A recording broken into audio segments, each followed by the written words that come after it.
And I am so touched that you all would come and spend your Saturday morning with us for a movement that has a long ways to go past this park.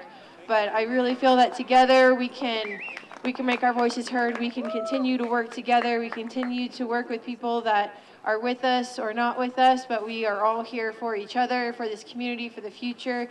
And thank you so much. I am so touched that you would be here to spend your day with me. Thank you.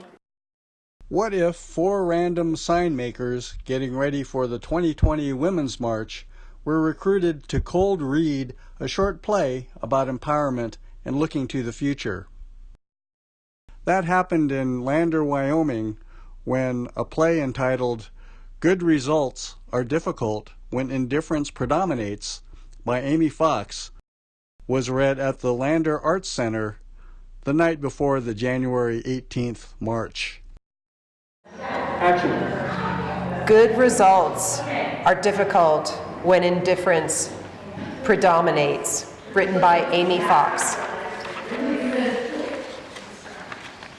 The stage is dark. We hear a strange sound, the click of knitting needles, but amplified as if hundreds of knitting needles were clicking against each other. The sound stops abruptly, lights up. On one side, we see a table covered with piles of fabric, yarn, and a pile of pink hats. Amber, in yoga pants and a t-shirt, is knitting a pink hat.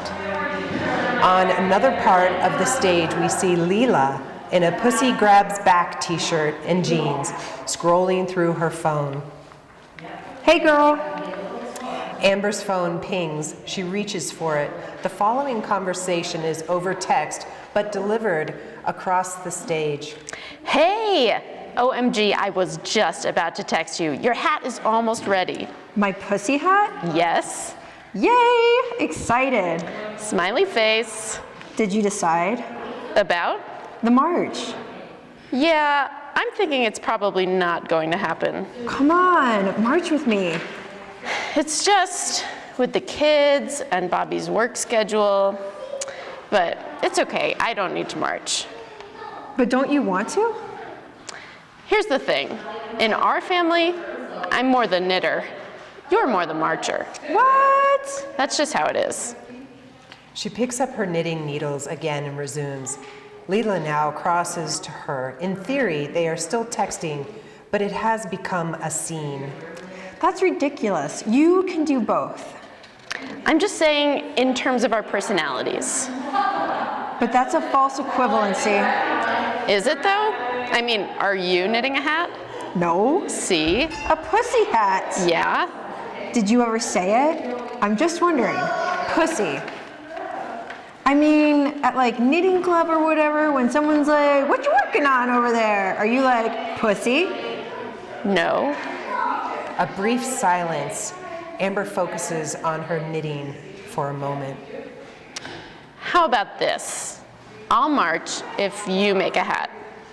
But see, that doesn't make sense. It's... Please don't say false equivalency again. Oh my God. It's like you're trying to sound like you went to a fancy college or something. I didn't go to a fancy college. I know. But what about when I say pussy? How does that make me sound? Loud. Loud?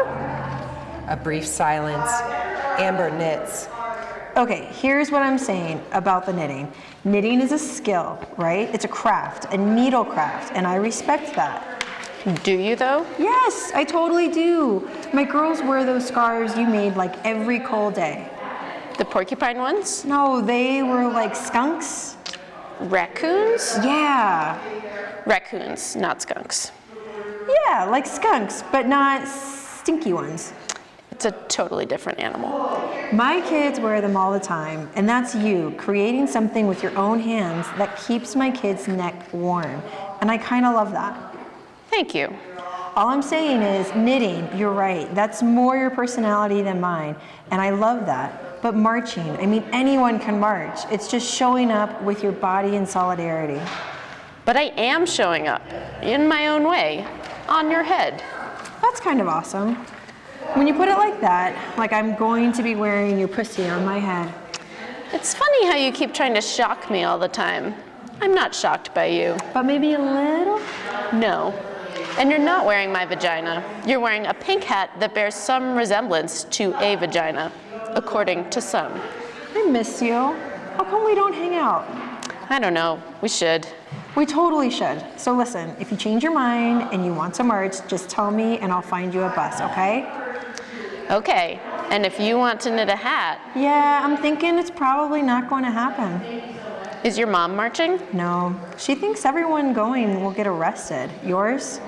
Yeah, she is, with her mahjong ladies. Amazing. You think Grandma would have marched? Grandma? No. But maybe. Like when she was young, before we knew her, maybe she was a badass. No, she wasn't. She might have made a pink hat. She did like her needle crafts. You still have her sewing machine? Yeah. I came across those instructions the other day. From the sewing machine? Yeah, they're crazy. Why do you have them? They're like an artifact.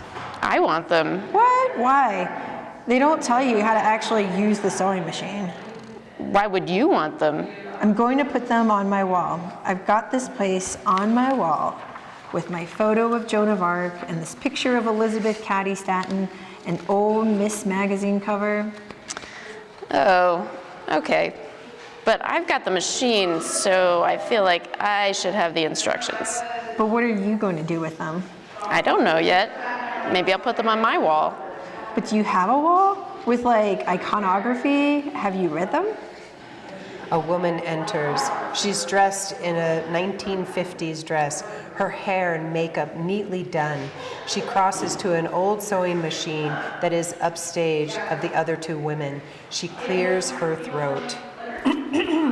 An excerpt from the Singer's Sewing Machine book by Mary Brooks Pickett, included with instructions provided by the Singer Sewing Machine Company in 1949. Amber and Leela turn to listen to her. Prepare yourself mentally for sewing. Think about what you are going to do. Never approach sewing with a sigh or a lackadaisical attitude. Good results are difficult when indifference predominates. Never try to sew with the sink full of dishes or bed unmade. When there are urgent housekeeping chores, do these things first so that your mind is free to enjoy the sewing. When you sew, make yourself as attractive as possible. Go through a beauty ritual of orderliness. Have on a clean dress. Be sure your hands are clean, fingernails smooth. Always avoid hangnails. Keep a little bag full of French chalk near your sewing machine when you can pick it up, and dust your fingernails at intervals. This not only absorbs the moisture of your fingernails, but helps to keep your work clean. Have your hair in order. Powder and lipstick put on with care. Looking attractive is a very important part of sewing, because if you are making something for yourself, you will try it on at intervals in front of your mirror, and you can hope for better results when you look your best. If you are constantly fearful that a visitor will drop in or your husband will come home and you will not look neatly put together, you will not enjoy your sewing as you should. She finishes, beams pleasantly at Amber and Leela. Wow. Right? I want that. Those instructions. Why? I'm going to resist. What? What are you resisting? Amber looks like she is still figuring that out. Resist! Resist! She takes a handful of yarn and throws it at the woman, another, then throws the knitting needles as if it were a spear. Take that, Mary Brooks Picken! Amber begins throwing pink hats at the woman. Do you know what I'm knitting? Pussy hats! Pussy hats! Arrgh! And I'm not doing it with a sigh or a lackadaisical attitude. I'm doing it with a scream. Arrgh! Stop killing killing us, stop raping us. Since when is a housekeeping chore urgent? Urgent? Urgent is when you're pregnant and you need to not be pregnant. Urgent is when men are grabbing us and drugging us and sending us death threats. You want me to make my fucking bed so my mind is free? You want to free my fucking mind? I'm supposed to have a little bag of French chalk. Do you know where you can stick your French chalk? You want to absorb my moisture? Are you scared of my fucking moisture? You want me to look attractive? You want me to look neatly put together? You want me to be fearful that a visitor will drop in or my husband? Guess what? I am fearful of that. I'm fearful that a visitor or even my freaking husband will drop in and grab my pussy. And then you will make me carry his baby and you won't pay for my prenatal care, and then she will be born and you will tell her to be a nice girl and put on her powder and lipstick so she can enjoy her goddamn fucking sewing. There is total silence. The woman is looking at Amber, wide-eyed. Amber takes a deep breath. She's not quite done. Screw you, Mary Jane Pickin. Leela leans forward, whispers. I don't know if that's Mary Brooks Pickin. What? Her, the lady. I think that might be Grandma. They stare at the woman. She gives them a big smile, finally crosses to them. Hello, girls. So nice to see you. I hope you don't mind if I offer a little advice.